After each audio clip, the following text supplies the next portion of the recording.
আজকে যমুনাতে মেইনলি আমাদেরকে দাওয়াত দেওয়া হয়েছে আপনার জাতীয় ঐকমত্য কমিশনের মিটিং ছিল এবং এর আগেও সিরিজ অফ মিটিং হয়েছে, কিন্তু মাননীয় প্রধান উপদেষ্টা আজকে সবার সাথে বসতে চেয়েছেন আলাপ করবার জন্য।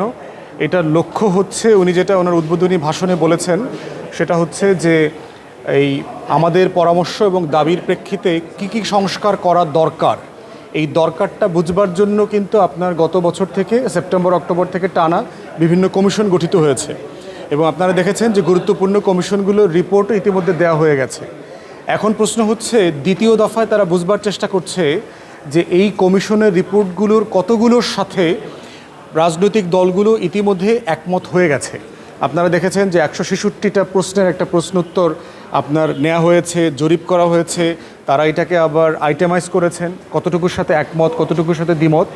এই বাস্তবতায় এখন প্রশ্ন হচ্ছে এখন তারা বুঝবার চেষ্টা করবে তাদের এই মেয়াদকালে আগামী 6-8 মাস 1 বছরের ভিতরে কতটুকু আমরা বাস্তবায়ন করব, কতটুকু ইমিডিয়েটলি বাস্তবায়ন করে ফেলা সম্ভব আইন ছাড়া, পার্লামেন্ট ছাড়া, যেটা অলরেডি সবাই একমত হয়ে গেছে, এবং সেই বাস্তবায়নের প্রসেসটা কী হবে। যেখানে একমত হচ্ছে না সেখানে দ্বিমতের জায়গাগুলো কীভাবে অ্যাড্রেস করা যায়, এবং সেটার জন্য আপনারা জানেন যে কালকে দ্বিতীয় দফা লম্বা সেশন আছে।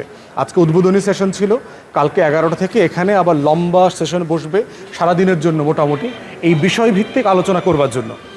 আজকে এবি পার্টির পক্ষ থেকে আমরা 3টা জিনিস বলেছি। প্রথম জিনিস যেটা বলেছি সেটা হচ্ছে যে এই ঐক্যমত কমিশনটা যখন গঠনের সিদ্ধান্ত হয় গত বছর ডিসেম্বরে, তারপর থেকে এটার কোনো কাঠামো অথবা নীতিমালা অথবা কাজের এখতিয়ার পরিষ্কার করা হয় নাই। আমরা বোধ করেছি যে এটা এখনও অনেক দেরি না, চাইলে এটা এখনও ঐক্যমত কমিশন করতে পারে। তারা আসলে কী করতে চায় এটার একটা লিখিত ফ্রেমওয়ার্ক দরকার। এটা দরকার এই কারণে জবাবদিহিতার জন্য দরকার, স্বচ্ছতার জন্য দরকার, কারণ পরবর্তীতে আমরা তখন এই বক্তব্যের উপরে ভিত্তি করে আমরা তখন জবাবদিহিতা চাইতে পারবো যে হ্যাঁ আপনারা তো এটা বলেছিলেন করবেন, আপনারা এটা কেন করেন নাই, অথবা করবেন না, অথবা এখানে ছিল না কিন্তু আপনারা তারপরও কেন করলেন। এইটার কথা প্রথমে আমরা বলেছি। দ্বিতীয়ত যেটা বলেছি সেটা হচ্ছে যে বাংলাদেশে আপনার এই যে উপদেষ্টা মণ্ডলী আছেন তারা সবাই কাজের একটা আমলনামার হিসাব দেওয়া দরকার। আজকে মাননীয় আইন উপদেষ্টা ওনার ডিপার্টমেন্টের একটা কাজের ফিরিস্তি দিয়েছেন যে উনি গত 10 মাসে কী করেছেন।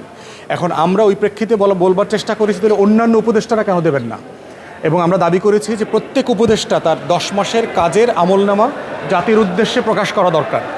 তারপরে যেটা বলেছি সেটা হচ্ছে যে অন্তর্বর্তীকালীন সরকার নিজেরও একটা বক্তব্য আমলনামা দেওয়া দরকার যে অন্তর্বর্তীকালীন সরকার গত 10 মাসে আসলে কি করেছে এবং কোথায় তাদের ব্যর্থতা আছে, কেন করতে পারে নাই, সেই জায়গাটা পরিষ্কার করা দরকার।